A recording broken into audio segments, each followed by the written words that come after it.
पर किए जारी। धीरज धर्म मित्र और नारी। बेटे की परीक्षा बुढ़ापे में होती है और मित्र की परीक्षा कहते हैं मुसीबत में होती है, और पत्नी की परीक्षा गरीबी में होती है, जानते हो। और मेरे धीरज की परीक्षा आपत्ति में होती है। 4 लोगों की परीक्षा मुसीबत में काल में होती है। आज जब सब छोड़ छोड़ के चले गए, जौबर सूर रह जाती है, तो गजेंद्र ने भगवान को याद किया, और जैसे ही प्रभु को याद किया तो देर नहीं की, भगवान ने बैकुंठ से दौड़े आते हैं, गरुड़ पर सवार होकर के आते हैं। जौबर सूर रह जाती है, भगवान ने देखा मेरे भक्त की कहीं आस्था न टूट जाए, तो गरुड़ को भी छोड़ दिया, नंगे पैरों आते, और आकर के प्यारे जैसे ही देखा गजेंद्र ने, तो एक पुष्प लेकर के भगवान को अर्पित किया।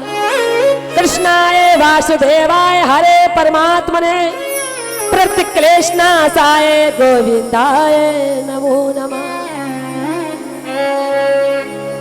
आए भगवान ने गजेंद्र की सूंड को पकड़ा, खींचा, तो ग्रह खींचा चला आया। सुदर्शन चक्र से ग्रह का उद्धार किया, और आज गजेंद्र का भी उद्धार भगवान ने किया। जब जब मुसीबत आती है प्यारे, तो भगवान ही काम आते हैं। कहते हैं जब कोई नहीं आता, मेरे श्याम आते हैं, मेरे दुख के दिनों में मैं बड़े काम आते हैं। इस प्रकार से भगवान ने गजेंद्र की रक्षा की। एक बात और हम आपको बताएं, विश्वास रखोगे तो गई हुई चीज मिल जाएगी, और विश्वास नहीं होगा तो हाथ में लगी हुई चीज वो चली जाएगी। कैसे? जब समुद्र मंथन हुआ तो 14 रत्न निकले, और 14 रत्न जब निकले तो कुछ देवताओं को, कुछ दैत्यों को, कुछ ऋषियों को मिले। जब धन्वंतरी जी अमृत का कलश लेके आए तो राजा बलि छीड़ के भाग गया। सभी देवता भगवान की शरण में पहुंचे, प्रभु मेरी रक्षा करो। अब क्या होगा? अगर देवताओं ने अमृत पी लिया तो अमर हो जाएंगे, हमारी दुर्दशा कर देंगे। तो भगवान ने देर नहीं की, मोहिनी का रूप धारण किया। उन्हें विश्वास था, और मोहिनी रूप धारण करके भगवान आज राजा बलि के पास में पहुंचे, और राजा बलि के पास में पहुंच करके ऐसी मोहिनी माया डाल दी कि राजा बलि को मोहित कर दिया। राजा बलि ने भगवान मोहिनी रूप को देखा, मुग्ध हो गया, और जब मुग्ध हो गया पास में भगवान के आया। भगवान ने कहा इस हाथ में क्या लिए हो? का अमृत है।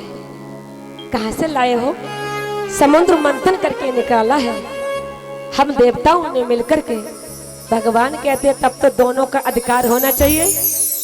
कहा हाँ देवी कोई बात नहीं, ऐसा करो उसका बंटवारा आप कर दो। तो भागवत में आया है, भगवान कहते हैं मोहिनी रूप में स्त्री का और कुत्ते का कोई विश्वास नहीं करना चाहिए। लेकिन बलि कहता है मुझे विश्वास है, तुम बंटवारा कर दो, जैसा आप चाहो वैसा कर दो। तो भगवान कहते हैं अगर मैं जैसा चाहूं वैसा कर दूंगा, तुमको कोई ऐतराज नहीं होगा? कोई ऐतराज नहीं। एक कतार में देवताओं को बिठाया, एक कतार में दैत्यों को बिठाया, और भगवान कहते हैं देखो बलि, ये ऊपर ऊपर पतला है और नीचे नीचे गाढ़ा है, तो मैं ऊपर ऊपर का अमृत देवताओं को पिला देती हूँ, और नीचे नीचे का गाढ़ा गाढ़ा है वो तुमको पिला दूंगी। का जैसी इच्छा हो वैसा कर दो। नहीं समझ पाए देवता दैत्य, भगवान पिलाते चले गए। एक सुरभानु नाम का असुर था जो दैत्य था, उसने पहचान लिया ये भगवान है। आज अपनी कतार को छोड़ करके आया और सूर्य चंद्रमा के बीच में बैठ गया। भगवान दुभाती नहीं कर सकते, उसकी अंजलि में जल डाल दिया और अमृत डाल दिया, और उसने भी अमृत पी लिया। और जैसे अमृत पिया तो सूर्य और चंद्रमा ने कहा प्रभु ये तो असुर है। सुदर्शन चक्र से सर काट दिया। पहले 7 ग्रह थे, सुरभानु नाम के असुर का वध किया और अमृत पी लिया तो 2 ग्रह और हो गए, राहु और केतु नवग्रह हो गए।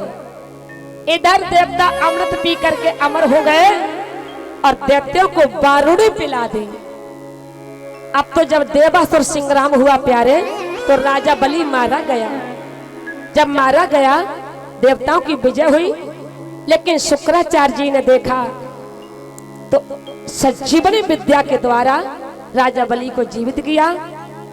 और जब राजा बलि जीवित हो जाता है, उसके बाद में कहा गुरुदेव ऐसी कृपा कर दो कि मैं पुनः देवताओं को जीत सकूं। कहा तुम चिंता मत करो।